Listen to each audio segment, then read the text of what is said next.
স্যাঁচড়াদের জন্য আজকে স্যাঁচড়া রান্না করে দেখাবো। এটা আর মাছের মাথা ফ্রিজে ছিল। এটাকে ভালো করে লেবু এবং লবণ দিয়ে প্রায় 1 ঘন্টা মাখিয়ে রেখে পরিষ্কার করে ধুয়ে কড়া করে লবণ, হলুদ, শুকনো মরিচের গুঁড়া দিয়ে ভাজি করে নিয়েছি। একদম কড়া করে ভাজি করে নিতে হবে। এরপর আমি রসুন বাটা, আদা বাটা এবং কাঁচামরিচ ছেঁচে এটার মধ্যে দিয়ে দিয়েছি। প্রতিটা পরিবারের এক একজন সদস্য থাকে যারা মাছের মাথা এবং লেজ খায় না।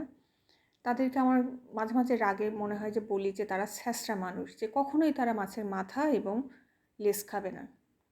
তা সেই মাছের মাথা এবং লেজ তো একার পক্ষে খাওয়া সবসময় সম্ভব না। সেই জন্য মাঝে মাঝে যখন আমি এভাবে ডাল দিয়ে রান্না করি, সেটা ডালের সাথে খাওয়া হয়ে যায়। এবং বাড়ির যে পরিবারের যে সদস্যরা থাকে ছ্যাঁচড়া সদস্য, তারাও ওই ডালের সাথে কিছুটা হলেও তারা এই জাতীয় কাটাকুটি অন্তত একটু হলেও খেয়ে নেয়। তা আমি মাছের সাথে পেঁয়াজ, রসুন বাটা, রসুন আদা বাটা, কাঁচামরিচ বাটা সব কিছু মিক্সড করে ভাজা ভাজা করে এরপর আমি বেশ খানিকটা পেঁয়াজের বেরেস্তা দিয়ে দিলাম। পেঁয়াজের বেরেস্তাটা দিলে যেটা হবে যে এটার স্বাদটা আরও বেড়ে যাবে। আমি আরেকটি পাত্রে প্রেশার কুকারে আমি বেশ খানিকটা মুগের ডাল সেদ্ধ বসিয়ে দিয়েছি। মুগের ডালের মধ্যে আমি কোনো কিছু দিইনি, এমনিতেই পানি দিয়ে সেদ্ধ বসিয়ে দিয়েছি। এখানে এই মাছের মধ্যে আমি পরিমাণ মতো লবণ দিয়ে দিয়েছি, যেটা ডালকেও কাভার করে ফেলবে।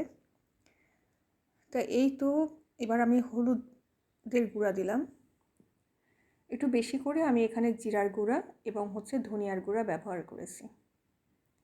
সাথে একটা তেজপাতা দিয়েছি এবং এখানে আমি কোনো আস্ত দারচিনি, এলাচ ব্যবহার করিনি। আমি প্রায় 2 চা চামচ মতো এখানে গোলমরিচের গুঁড়া দিয়ে দিয়েছি। এবার সুন্দর করে এটাকে মিক্সড করব। আমি কিন্তু এখনও ডালটা দেইনি। আমি সুন্দর করে মাছের মাথার সাথে এই মশলাগুলোকে ভালোভাবে মিক্সড করে নিয়ে আমি শেষের দিকে সেদ্ধ করে রাখা ডালটা দিয়ে দিব। সামান্য পানি দিয়ে দিলাম। এবার মাছটাকে সুন্দর করে এগুলোর সাথে আমি মিক্সড করে নিব। যারা আমার চ্যানেলটিকে সাবস্ক্রাইব করেননি, প্লিজ সাবস্ক্রাইব করবেন। আপনারা সাবস্ক্রাইব করলে আমি আরও বেশি উৎসাহিত হব।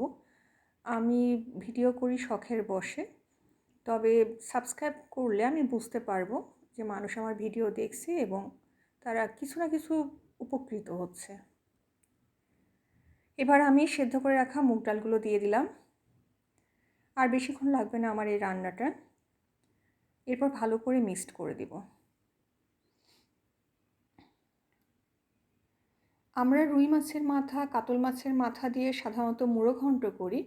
আর মাছের মাথা দিয়ে কখনো এভাবে করা হয়নি, কিন্তু এভাবে আপনারা যদি রান্না করে খান এটা অসাধারণ লাগবে। এবং মাছের মাথাটাকে অবশ্যই আপনারা লবণ, হলুদ, শুকনো মরিচের গুঁড়া দিয়ে একটু তেলটা পরিমাণে বেশি দিয়ে খুবই ভালো করে মশমশা করে ভাজি করে নেবেন। তাহলে দেখবেন যে মাছের কোনো গন্ধই থাকবে না।